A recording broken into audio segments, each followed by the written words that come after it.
Стук. Автор Дима Титов. Озвучка Светоч. Тик-так, тик-так. Старые часы с маятником, висящие на стене, попадают в поле видимости через вертикальную щель при открытой дверце. Благодаря им мне известно, как долго я нахожусь здесь. Для того, чтобы хоть как-то понять мои ощущения на протяжении всего этого времени, вам придется вообразить самый кошмарный ужас, который вы только способны испытать, а затем умножить его на 3. Почему 3? Столько я сижу в этом проклятом шкафу. 3 чертовых дня. Без еды, без воды, без движений и без, как мне кажется, сна. Боли в спине и в суставах я уже не чувствую. Впрочем, как и самого тела. Если и была возможность сбежать из этого места, из этого дома, чтобы шкаф не стал моей могилой, то делать это надо было раньше. Вряд ли сейчас я смогу сделать хоть шаг, а тем более сделать это бесшумно. Только так у меня был бы шанс. Только если не нарушить тишину. Стоит издать хоть малейший звук, я отрываю взгляд от часов и опускаю вниз. На залитый уже засохший кровью диван, на котором мы 3 дня назад непринужденно сидели, выпивали, смеялись. Это было новоселье. В тот вечер нас было 5: Кирилл со своей женой Алисой, Марина и Ник, которые встречались. Я был единственный без пары. Серьезно, ребят, помню, как в прошлом году мы отправились на ночную рыбалку. Ты помнишь? Я посмотрел на Кирилла. Не продолжай. Он с улыбкой закатил глаза. Так, рассказывай. Алиса, сидевшая у него на коленях, заинтересованно наклонилась вперед. Ребята, насколько мне известно, давно хотели поменять свою трешку на собственный дом, но для всех нас было сюрпризом, что они наконец решились. Мы разбили палатку, сначала все как обычно, рыбалка, пиво, и вот мы легли спать. Не знаю, сколько времени прошло с момента, как я уснул. Проснулся я от того, что Кирюха меня в плечо толкает. Я поднялся, фонарь зажег, смотрю, а он бледный весь и дышит так, словно призрака увидел. Там, говорит, ходит кто-то. Я прислушался, да вроде не слышно ничего. А он: сходи проверь. Нашел мамочку. Вышел я из палатки, фонарем посветил, смотрю, и в метре заяц сидит. В этот момент Кирилл тоже из палатки решил вылезти. Только он голову на свежий воздух высунул, заяц как драпанул, под ним аж ветки захрустели. Но самое смешное, что Кирилл так и не понял, что это заяц. Заорал так, что будто его насилуют. Ой, да иди ты, тебе это приснилось. Так вот, ребята, это я к чему? Не в слишком ли уединенном месте вы прикупили дом? Не то чтобы далеко от города, это даже хорошо, природа, все дела, но... Мы подъезжали, мне показалось, что ближайший дом не меньше, чем в километре отсюда. Не стремновато будет? Да, вдруг тут зайцы водятся, добавил Ник, и все рассмеялись. На самом деле... Кирилл протянул руку и, взяв новую бутылку пива со стола, открыл ее. Вся эта территория – один большой коттеджный поселок, и соседние участки буквально за нашим забором. Просто их еще не купили и не застроили. Через пару лет здесь будет не протолкнуться, только и цены к этому моменту будут не кислые, так что все мы сделали правильно. «Ребята», – вдруг тревожным голосом произнесла Марина. Ее взгляд был направлен на приоткрытую входную дверь, которая находилась в конце коридора, что был виден из комнаты, где мы сидели. Сам коридор был не освещен, и о том, что дверь открыта, говорила полоска света, образованная уличным фонарем. «Кирилл, у вас собака, что ли?» «Нет, только кошка. А что?» Кирилл, сделав глоток пива, выглянул по направлению к двери. «Блин, Ребзя, я ж просил закрыть дверь. Кто последний ходил курить?» «Мы с Алисой выходили», — ответила Марина. «Я точно помню, что закрывала». «Что там?» Алиса приподнялась с коленей Кирилла, выглянула, потеребила его за руку, заставив оторвать взгляд от коридора. «Я сначала подумала, что мне показалось, но там в темноте точно что-то есть. Мне показалось, что там собака». Голос Марины звучал неподдельно напуганным. «Ой, как смешно. Началось. Теперь давайте кто-нибудь расскажет, что наш новый дом стоит на старом индейском кладбище домашних животных». Кирилл, приобняв жену, сделал еще глоток пива. Я прищурился, вглядываясь в темноту. По выражению лица Марины было видно, что она не шутит. Потребовалось какое-то время, чтобы глаза начали различать силуэты. И вдруг я заметил какое-то движение. Совсем рядом с входной дверью. Что-то крупное, совсем не похожее ни на кошку, ни на собаку. В этот момент Кирилл тяжело выдохнул, приподнял Алису и сам поднялся с кресла. «Пойду закрою». Что случилось с Кириллом, мы не увидели. Только слышали, как он, зайдя в коридор, сначала шарился там какое-то время, затем застыл на мгновение, а после заорал так, что у меня, да и у нас всех, кровь застыла в жилах. Раздался хруст, и его крик оборвался. Никто из нас еще не понимал, что происходит. Но, думаю, каждый в этот момент догадался, что случилось что-то страшное. Из мрака коридора вдруг к нам в комнату по полу медленно затек кровавый ручей. Алиса истошно заорала. Она закричала так громко и звонко, что этот крик до сих пор звенит в моих ушах, в моей голове. И чем дольше я сижу в этом шкафу, тем он больше мне кажется настоящим. Наверняка я схожу с ума. Алиса умерла. В отличие от Кирилла, что произошло с его женой, видели все. Я сидел напротив на стуле и видел все в мельчайших деталях. Тварь спокойно вползла в комнату, не замечая никого, кроме Алисы. И ее крик затих также с раздавшимся хрустом. Теперь стало понятно, что это звук ломающихся костей. Тишину нарушало постукивание длинных серых пальцев без когтей по полу. Тварь озиралась по сторонам. У нее не было глаз. Она вращала головой и вдруг поднесла свои руки к отверстию на том месте, где у людей располагаются уши. Я понял, что тварь прислушивается. Ник не выдержал и всхлипнул. Я представить себе не мог, что человеческое тело может рваться, словно мокрый лист бумаги. В моей голове мелькнула мысль, что нужно бежать. Но Марина опередила меня и тем самым дала мне бесценный урок, благодаря которому я все еще жив. Она, поднявшись со своего места, рванула к выходу, но не успела даже покинуть комнату. А я продолжал просто сидеть, оцепенев от ужасов, вцепившись руками в собственные колени и ожидая, что тварь сделает со мной то же самое, что и с моими друзьями. Но я не издавал ни звука. Не потому что не хотел, а потому что просто не мог. Не мог даже пошевелиться. И тварь не услышала меня. Она передвигалась по комнате какое-то время, постоянно постукивая длинными худыми пальцами по стенам, по полу, по окнам. Она словно знала, что в комнате есть еще один человек. Искала, но не могла найти. А потом существо выползло из комнаты. Я слышал его по скрипу пола на втором этаже. Слышал в комнате за стеной. Этот стук пальцев по всем поверхностям, до которых оно дотрагивалось. Не помню, как нашел в себе силы подняться и забраться в этот шкаф. Каким-то образом мне удалось сделать это бесшумно. Это довольно старый шкаф, и, наверное, мне повезло, что он не заскрипел. Хотя тогда бы я был бы уже мертв, и этот кошмар закончился бы для меня. На протяжении почти всего времени, что я сижу здесь, в моей голове вспыхивают какие-то идеи, как выбраться. И каждый раз, смотря на кровавую кашу в центре комнаты, я оставался ждать. Сам не знаю чего. Сначала я надеялся, что настанет утро, и с восходом солнца существо сгинет.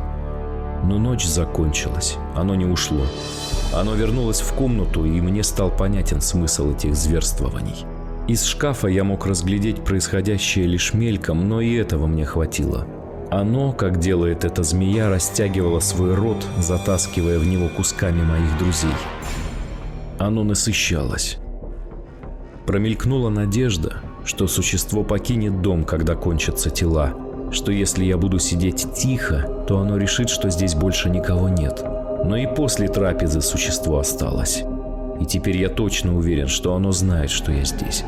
И никуда не уйдет, пока не сможет меня найти. На вторые сутки, кроме ужаса и мыслей о том, как выбраться, в моей голове поселились и вопросы. Что это за существо? Если говорить про внешность, то оно выглядит громоздко и довольно неуклюже. Немного даже напоминает ждуна, известного в сети персонажа.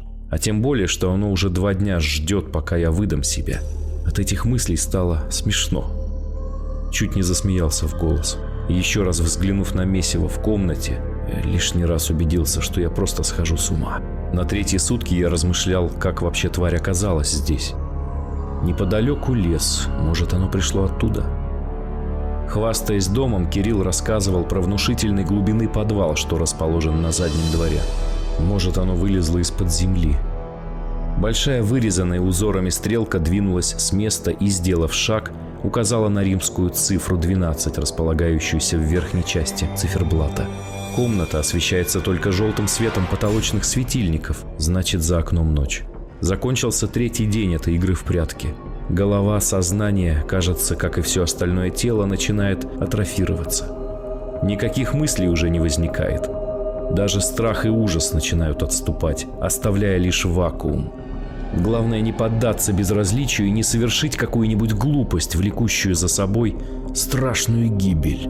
Я закрыл на некоторое время глаза, думал, что, как и прежде, начнут вспыхивать картинки рвущихся тел моих друзей, но ничего, только темнота и тишина. И вдруг произошло то, что тусклой вспышкой породило во мне надежду. Надежду на спасение. Там, наверху, на 2-м этаже, приземляются сначала редкие капли дождя. Я распахиваю веки. Барабанящий по крыше шум учащается. Еще чаще, еще громче. Проходит 5 минут, и ночное небо поливает землю, и вместе с ней этот чертов дом ливнем. Должно быть, из-за столь продолжительной тишины мои уши отвыкли от звуков, и кажется, что этот всезаполняющий шум дождя – лучшее, что я слышал в своей жизни. Подняв руку, я толкаю дверцу шкафа. Она открывается, и я вижу, что останками моих друзей покрыт не только центр комнаты, но и вся комната целиком, даже стены. Даже на потолке засохшие брызги крови. Я пытаюсь вытащить ногу и поставить ее на пол, желая покинуть шкаф. Разрядом электричества боль стреляет в коленном суставе, прекрасно приводит в чувство. Выставляю обе ноги и, руками поставив их на пол, стараюсь оттолкнуться и принять вертикальное положение. Больно, сука. Так, словно кости переломаны. Приземляюсь на пол на карачки. Подняв голову, оглядываюсь по сторонам. Капли стучат не только по крыше, еще и по окну.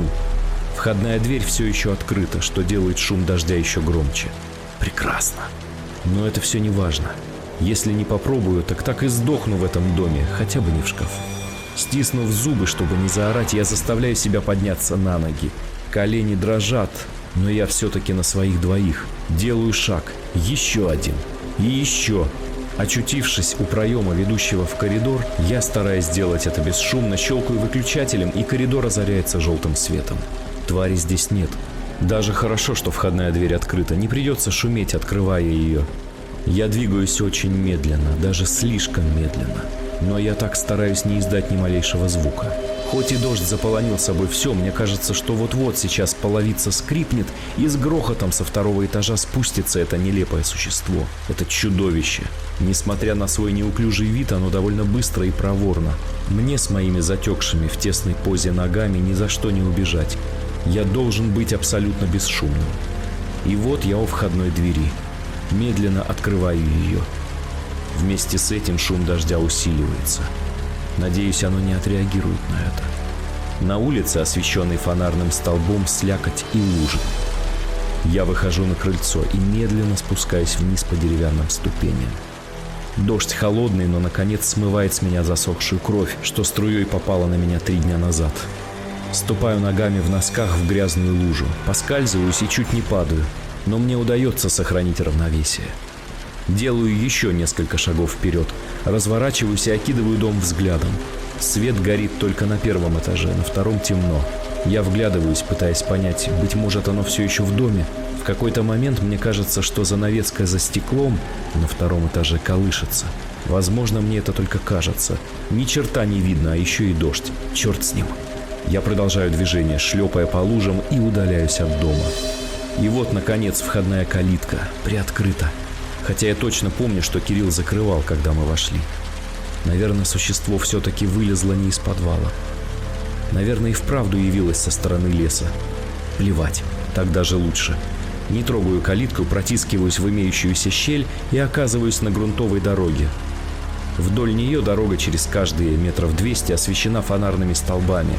И там дальше вдали вижу плывущие влево и вправо мерцающие желтые и белые огоньки. Это автомобили. Мне бы только добраться до туда, остановить кого-нибудь и попросить отвезти меня в полицию, в больницу, в церковь, куда угодно, лишь бы подальше от этого дома, от этого проклятого места. Ноги, кажется, немного подразмялись, и ко мне возвращается возможность более уверенно управлять ими. Иду вдоль столбов по направлению автотрассы. Дождь стучит мне по голове, заливая глаза водой, отчего свет столбов и фар вдалеке расплывается. Шаг и еще один. Ускоряюсь и начинаю бежать, отчего снова становится больно, но мне плевать. Я бегу. Дорога становится ближе, и двигающиеся точки уже делятся на 2 автомобильные фары. В какой-то момент я оборачиваюсь, еще раз смотрю на дом, он достаточно далеко. За забором не видно света нижнего этажа, и я могу различить лишь силуэт. Надеюсь, тварь где-то там, все еще ходит и ищет меня. Как же я хочу, чтобы в какой-то момент, осознав, что я ей не достанусь, оно, сойдя с ума от злости, истошно заверещало. Но сейчас не выдерживаю я, и что есть мочи, начинаю орать. Я молчал 3 дня, и теперь я кричу.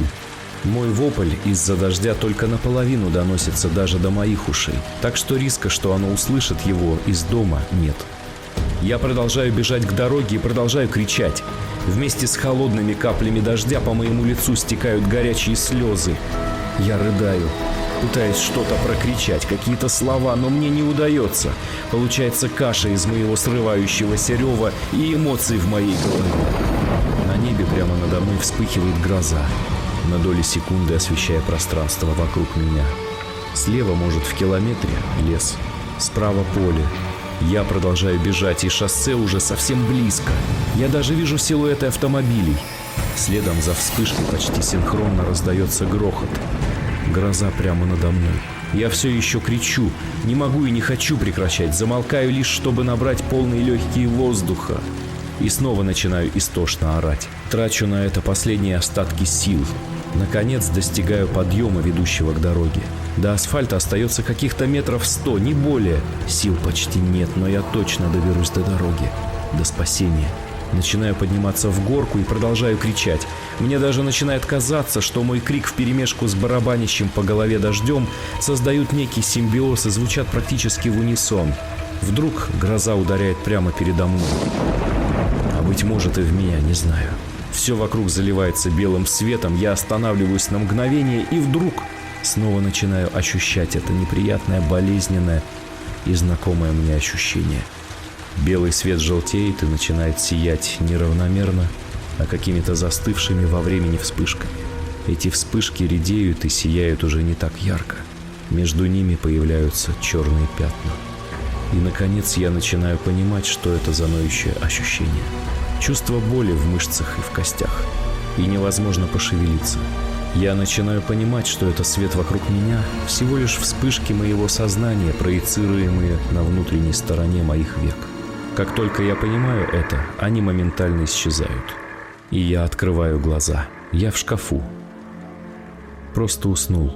На меня гигантской волной обрушивается мрак, а вместе с ним и отчаяние. Все, что мне привиделось – дождь, лужи, дороги, фонари, автомобили – всего лишь сон. Почти все. За исключением 2 вещей.